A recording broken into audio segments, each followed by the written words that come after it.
यावर्षी पहिल्यांदाच मी हळद लावणार आहे, तर त्यासाठी मी हे थोडे कांदे आणले होते. पण आणल्यापासून आमच्याकडे पाऊसच पडला नव्हता, ऊनच होतं, म्हणून मी हे कांदे लावले नव्हते. तर गेले 2-3 दिवस आमच्याकडे चांगला पाऊस पडायला लागला आहे, म्हणून मी आज हे कांदे लावायला आले. तर चला तुम्हाला दाखवते.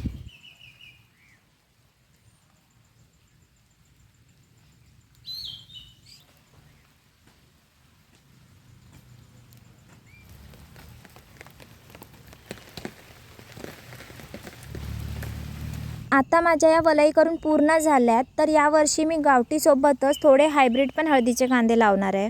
आता मी हे एक शेणखताची पिशवी आणते, तर हे शेणखत मी खास हळद लावण्यासाठी तयार केलेलं. हळदीचे कांदे लावण्यासाठी मी आता इथे लांबच्या लांब वलई करून घेतल्यात आणि आता या वलईमध्ये असा एक खड्डा करून त्याच्यामध्ये एक मूठभर शेणखत टाकायचं आणि नंतर त्याच्यामध्ये हळदीचा कांदा लावायचा.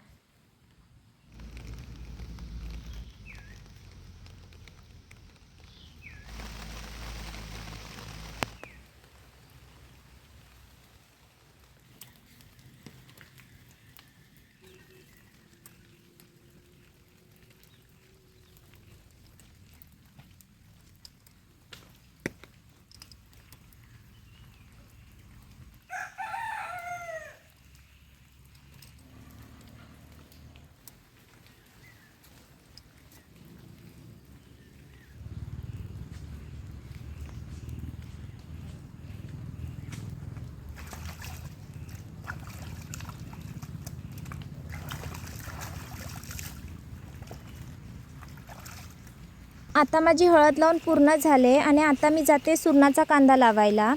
तर गेल्या वेळेला काही जणांनी आम्हाला विचारलं होतं की सुरणाचा कांदा कसा लावतात. तर सुरणाचा कांदा लावणं एकदम सोपं आहे. फक्त आपण ज्या मातीमध्ये लावणार आहे तर ती माती हलकी असली पाहिजे, जेणेकरून कांदा खाली मोठा होऊ शकेल.